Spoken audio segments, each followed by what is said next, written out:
ከደቡብ ኢትዮጵያ ክልል የተሰማው ዜና እጅግ አሳዛኝ ሆኗል።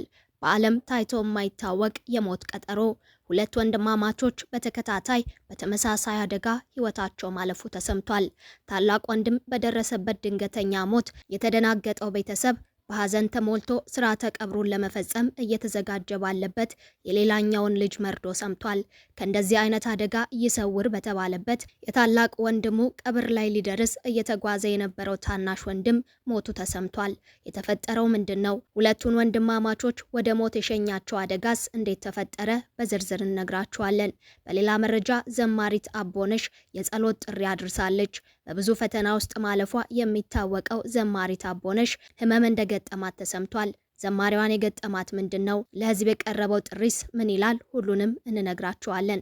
ሰላም በያላችሁበት ለእናንተ ይሁን ውድ የሰርክቲው ቤተሰቦች።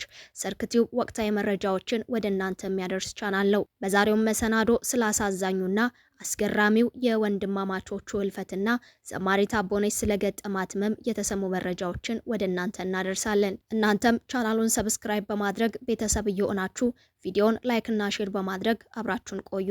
ከደቡብ ኢትዮጵያ እጅግ ልብ ሰባሪ ሀዘን ተሰምቷል። ወንድማማቾቹ በተለያየ ቦታ በተመሳሳይ አደጋ መሞታቸው ታውቋል። በአንድ ቀን ተከታትለው የሞቱት ታላቅና ታናሽ ወንድማማቾቹ ህልፈት መላ ማህበረሰቡን በሀዘን አጥለቅልቋል። እኚህ ወንድማማቾች ይስሐቅ አብርሃምና አቤኔዘር አብርሃም ይባላሉ። ይስሐቅ አብርሃም በአርባ ምንጭ ከተማ የተለያዩ መንፈሳዊ አገልግሎቶችን በመስጠት የሚታወቅ ወጣት ነው። በሚያገለግለው ቤተክርስቲያን ውስጥ በሙዚቀኛነት የሚያገለግል ከሰው ተግባቢና ተወዳጅ ሰው ነበር።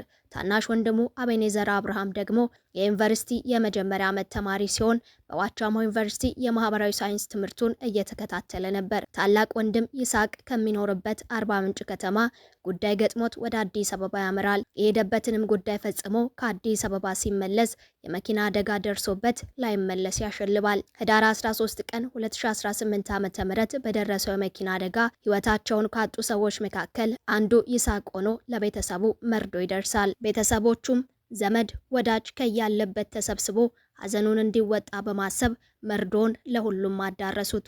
ዋቻሞ ላለው ታናሽ ወንድሙ አቤኔዘርም ይህ መርዶ ይደርሰዋል። በትምህርት ላይ ላለው አቤኔዘር ይህ መርዶ ሲነገረው ሀዘኑን ውጦ ከቤተሰቦቹ ጋር ሊቀብር ወደ ሶዶ ከተማ ያመራል። በመንገዱ ግን ክፉ ክስተት ገጥሞት የተሳፈረበት መኪና አደጋ ይገጥመዋል። አደጋው ቀላል አልሆነምና የወንድሙን ለቅሶ ሊደርስ ሲጣደፍ የነበረው ወንድም እርሱም ወደ ሞት አምርቷል። ለቀብር ሊደርስ የተጓዘው ልጅ አስክሬኑ ለቤተሰብ ተሸኝቷል። ይህም ዜና እጅግ አሳዛኝ ሆኗል። መላ ማህበረሰቡም በሀዘን ተጥለቅልቋል። በርካቶችም የተሰማቸውን ሀዘን እየገለጹ ይገኛል። አቤኔዘር ማርበት የነበረው ዋቻሞ ዩኒቨርሲቲም የሀዘን መግለጫ አውጥቷል። የሀዘን መግለጫውም እንዲህ ይላል። በዋቻሞ ዩኒቨርሲቲ 2018 ዓ.ም የመጀመሪያ ዓመት የማህበራዊ ሳይንስ ተማሪ አቤኔዘር አብርሃም ህዳር 13 ቀን 2018 ዓ.ም ከሆሳና ወደ ወላይታ ሶዶ በሚጓዝ መኪና በደረሰ አደጋ ህይወቱ አልፏል። ተማሪ አቤኔዘር ከሚማርበት ዩኒቨርሲቲ የወንድሙን ቀብር ለመድረስ ከሆሳና ወደ ወላይታ ሶዶ እየሄደ ሳለ በማዕከላዊ ኢትዮጵያ ክልል በከምባታ ዞን ዋዶሌ ተብሎ በሚጠራው ስፍራ በደረሰው የመኪና አደጋ ምክንያት ህይወቱ አልፏል። በተማሪ አቤኔዘር ህልፈት ምክንያት በዋቻሞ ዩኒቨርሲቲ ማህበረሰብ ስም ጥልቅ ሀዘናችንን እየገለጽን ለቤተሰቦቹ፣ ለወዳጅ ዘመዶቹ፣ ለክፍል ተማሪዎቹና ለጓደኞቹ መጽናናትን እንመኛለን ብሏል። የወንድማማቾቹ ስርዓተ ቀብርም ዛሬ በርካታ ህዝብ ባለበት መፈጸሙ ተሰምቷል። በአንድ ቀን በመኪና አደጋ ከዚህ ዓለም ድካም ያረፉት ይስሐቅ አብርሃምና ወንድሙ አቤኔዘር አብርሃም ስርዓተ ቀብር በትውልድ ቀያቸው ቦንኬ በሺዎች የሚቆጠሩ የህብረተሰብ ክፍሎች በተገኙበት በዛሬው ዕለት ተፈጽመዋል። የወንድማማቾቹ የሽኝት መርሃ ግብር በተለያዩ መንፈሳዊ ኩነቶች በቤተ ክርስቲያን ስርዓት መካሄዱም ታውቋል። ታላቅ ወንድም ሙዚቀኛ ይስሐቅ አብርሃም ህዳር 13 ቀን 2018 ዓ.ም ከአዲስ አበባ ወደ አርባ ምንጭ ጉዞ ላይ ያለ በደረሰው ድንገተኛ መኪና አደጋ ህይወቱ ያለፈ ሲሆን ታናሽ ወንድሙ አቤኔዘር አብርሃም ደግሞ የወንድሙን ቀብር ለመድረስ ከሆሳና ወደ ወላይታ ሶዶ እየተጓዘ ሳለ ከምባታ ዞን ዋዶሌ ተብሎ በሚጠራው አካባቢ በደረሰ የመኪና አደጋ ህይወቱ ማለፉም ታውቋል።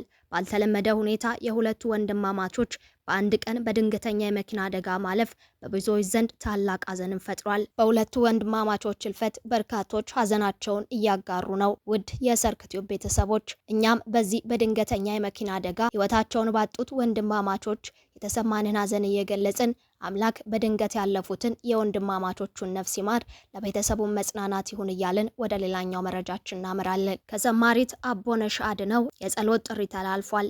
ተወዳጇ የቤተ ክርስቲያን ዘማሪት አቦነሽ አድነው መታመሟን ልጇ በማህበራዊ ሚዲያ ገልጻለች።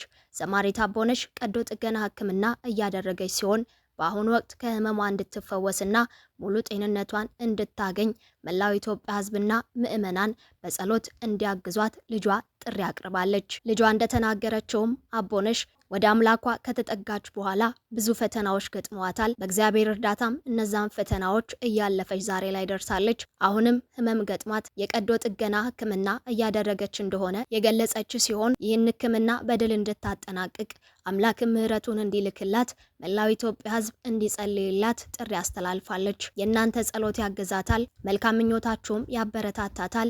ስለዚህም ጸልዩላት፣ ደግሞም መልካም ምኞታችሁን ግለጹላት ስትልም በማህበራዊ ሚዲያ ሀሳቧን አጋርታለች።